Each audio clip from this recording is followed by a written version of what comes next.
Hello! Today we're going to be talking about when the blood god doesn't really help with recovery.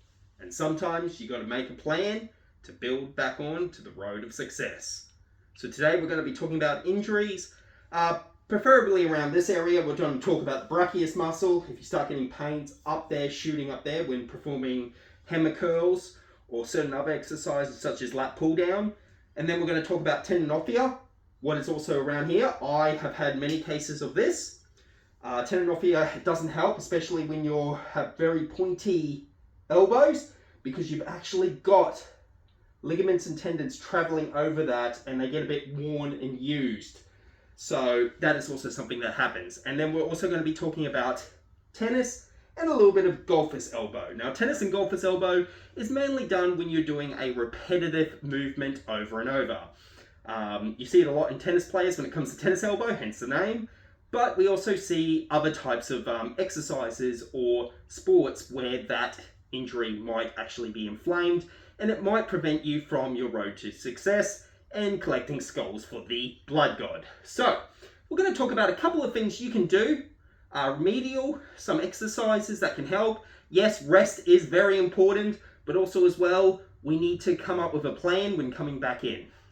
Now the problem is we have to look at the big picture. Why is the injury getting inflamed in the first place? Why is the injury popping up? And it's not the blood god testing us, okay? That's for sure. It could be due to the fact that overuse and you might need to rest it. It could be the way you're doing the action of the movement could be aggravating that area. And those are the things you've got to really look at. Now, if you do certain exercises, you might have to alternate the exercise to make it work better for you. Or you might actually have to change either the load or the temp on doing the exercise or the range of motion. Okay, so let's talk about my case with tendinopathy. Tendinopathy, of course, is traveling up there. I would get it a lot with skull crushes. Skull crushes is a movement. You're lying down, you've got the bar, and you're going there. Stretching across there put a lot of strain with that tendon traveling over the elbow. That would cause a little bit more. But however, when holding a grip like this with a V-bar or a straight bar, when doing a push down, it didn't aggravate as much, and to the point where no aggravation would happen in the second set of performing the exercise. So we have to then sometimes, you need to look at the bigger picture, think of other exercises that will contract the muscle you want to train without aggravating it. Okay, I know it's a very hard thing to do, and it does take a lot of time, and you will have many times where you will have setbacks, but we are going to try and help with that. Now, another thing you can do as well is certain movements that might help with strengthening the areas that are weak. So what could be happening is your muscles are trying to do more action because another muscle is not picking up the load, okay? So for example, when I had my brachius playing up, a lot of it actually wasn't happening in this area. A lot of it was actually happening because the ligament, the tendons, all that travel up right behind the shoulder, and it was a rear deltoid that was having some issues in certain movements. After a while performing those movements, and as well as going through a regimen of doing those movements regularly, maybe twice a week, I did see that inflammation and flare-up drop very drastically.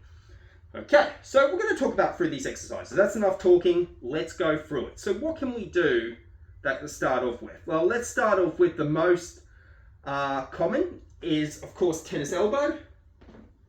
And sometimes with tennis elbow, all you need to do is work on certain actions. So you might have a weight in front of you. It could be a wrist action or something like that. And we're going to be working on doing this range of movement, strengthening up the wrist, because doing this also strengthens up the muscles down there, and that will also help. Now, I'm not saying this is something that's set in stone. I'm not saying this might work for you, but this is one of the other exercises you can do. Now, you don't have to rest it on here. I'm just resting it on here as a show purpose, but you could have it resting here and just doing the movement like that.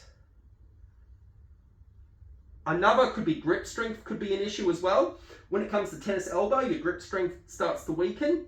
So farmer walks as well, where you're holding weights in your hands or kettlebells in your hands and doing certain amounts of length with walk with that grip under strain helps.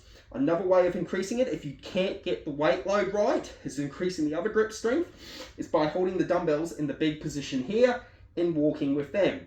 You won't need as a heavier load, but because your hand is in an open grip like that, it's going to be more strenuous on that grip, okay? So that's another thing you can do when it comes to grip strength.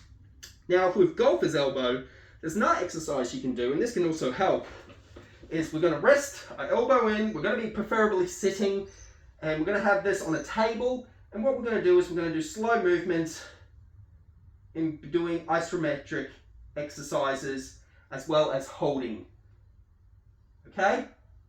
So we're just going to move it up and down, working on that strength, working on that tempo. Now, if you have trouble with this, work on just a small range of motion, or work on that holding that contraption at the top for about 8 to 10 seconds.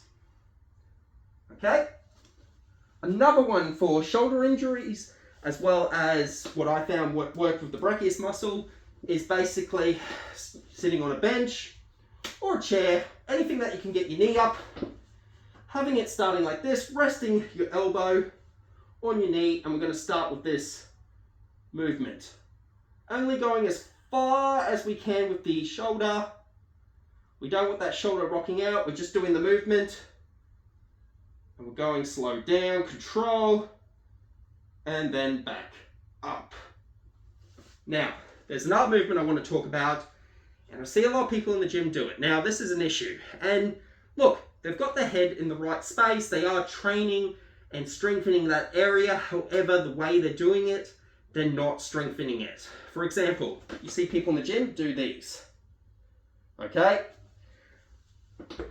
They have the right idea, but how they execute the exercise very poorly. For a start, dumbbell in this position, yes, with rotation curls, rotation cuff and all that type of stuff, working your rotators, that's fine, because you have gravity pushing down that way. However, when you do that, gravity isn't really going to be pushing the way we want it to. And that direction is basically, we want it to be going that way, because as we go out, we want it to be kind of having that resistance to come back in. This is where resistant bands come in handy, okay? So what we're going to do is, we'll start here, and then bring it out. Now it's a bit of one of those movements where it is a bit hard to start off with, and you can work on grips, you can work on that type of grip, or you could work on an under grip, but we could just do that and work slowly. If you want to focus one at a time, tie this around the end of a pole like such, like that, and then pretend this is a pole here, and then we work on that rotation. If you feel like you need to be against a wall as well, that also helps. Another exercise we could do for rotation is if we have a dumbbell in each hand, we're standing up and we're going straight out and then straight down. We're not going out like that as if we're doing a frontal raise. We're going out as if a Y position, and then we're holding it for about 5 seconds and then bringing it back down. This helped a lot when it came to my brachius, but also as well, another exercise helped, and that was doing preacher curls, but a bit differently. We're going to do preacher curls negative. Now, negatives are when you perform an exercise where basically you are slower on the movement down, such as lowering the dumbbell, and then you're quick when raising it back up. We're not focused on getting it back up. If you have to get your hand to bring it up, that's fine. What we're focusing on is a nice control movement down for about, I would say 8 seconds, 8 to 10 seconds. That's how long we're going to be doing it, because we're slowly stretching out the muscles, the fibers and the tendons. And then that's really all we need to do. And then if you do need your hand to help bring up that dumbbell, perfectly fine. So, you can do this at home. I would suggest using a bench like this. Have it on an incline. And what you're going to do is you're going to start here, and then we're going to slowly drop it.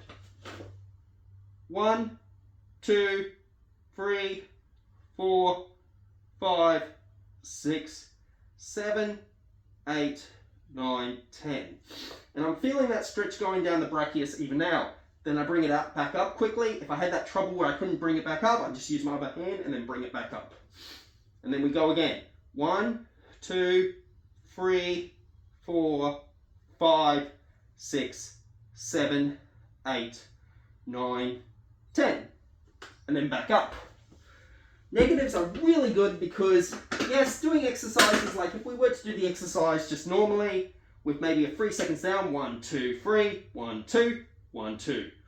That type of tempo, we're training the muscle, but sometimes doing negatives is much more important sometimes to train the tendons and ligaments, okay? Those guys don't really get trained, and it's really doing that that actually helps improve them, because we do seem to neglect that area. Now, another movement we could do is, say if you have tendinopathy like I did, the tendinopathy loves to have weight on it, believe it or not. So what we could do is, if you have a bit of that pain there, what could help release it is pushing against it and putting some strain in that tendon just to help strengthen it and release it. Also as well, when performing a dumbbell exercise, say you start getting pain, we're going down too low, we could work on range of motion, such as bring it down only to here. That's fine still, okay? If we bring it down to here, and then through time, we slowly aim at bringing it down to where we want that weight to go. But we start there, and we work on that. Now, when you start doing exercises and start getting back into it, reps are important. Notice when the pain and flares in the rep. See if it's good.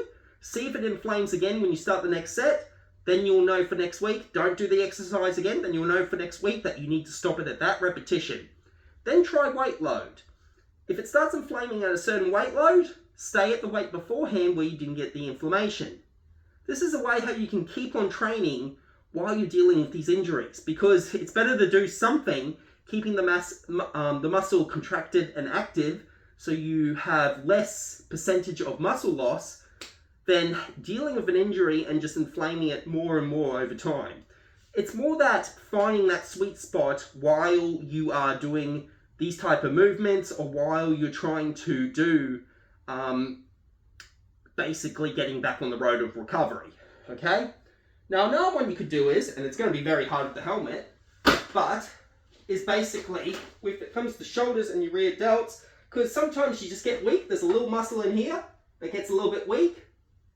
So what we can do is, we can put our hands behind our head, basically you do this on the bed or a bench or something, and then basically what you do is move the elbows up like that while your hands on the back of your head, and doing about 3 sets of 20 to 30 of these.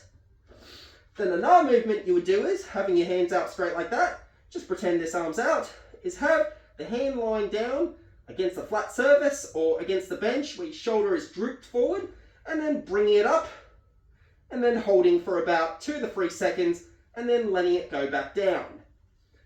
Doing about 16 to 20 reps of them is good as well. Another movement you can do is basically being down like this, having your shoulders drop forward, pretend we're on a bed or something, or even, it's more important you could do this on the floor, but just for this video's sake, I'll be doing it on the bench so you can see.